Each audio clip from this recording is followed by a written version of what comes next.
এই যে দাদা ঘরে এলো, বদমাইশি শুরু হয়ে গেছে। এই যে ব্যাস, এবার দাদার মাথায় টুপি কে রাখে। এই যে আর একজন এই যে উঠতে পারছে না, ওকে তুলে দিতে হবে। এবারে একটা টুপি নিয়ে বাবারে ব্যাস, টুপি কাউকে পরতে দেবে না, টুপি পরলেই হলো। টুপিটা মাথা থেকে খুলবে, নিয়ে খাটের তলায় পালিয়ে যাবে। ব্যাস, হয়ে গেছে কাজ, হয়ে গেছে, হয়ে গেছে কাজ। এই নিয়ে এবার ওই ঘরে দৌড়বে। নিয়ে নে, টুপিটার থেকে কেড়ে নে। ব্যাস, এই যে চললো চললো। ব্যাস, বললাম এই ঘরে খাটের তলায়, এই যে টুপি নিয়ে এই যে খাটের তলায়।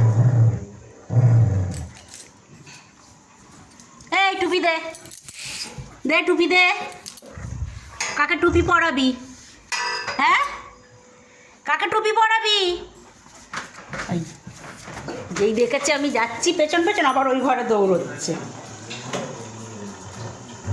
দেখে সুন্দরী টুপিটা নিয়ে নিচ্ছে। এবার এই টুপি নিয়ে দুজনের হবে ছেঁড়াছেঁড়ি। শুরু হয়ে গেছে, হয়ে গেছে শুরু। নিয়ে নে টুপি, নিয়ে নে, টুপি ছিঁড়ে দেবে। আর কে দেয় টুপি? কার সাধ্য আছে ওর থেকে টুপি নেয়? রে বাবারে, দিল কামড়ে, দেখো খালি। নে এই মেয়েটার থেকে নে, এই বদমাইশ মেয়েটার থেকে নে। একজন ছেড়ে দিয়ে কামড়ে দিয়ে ছেড়ে দিয়েছে, আর একজন দেবে না। নিয়ে নে, নিয়ে নে টুপি, নিয়ে নে, ছিঁড়ে দেবে। সব জিনিস ছিঁড়ে দিচ্ছে।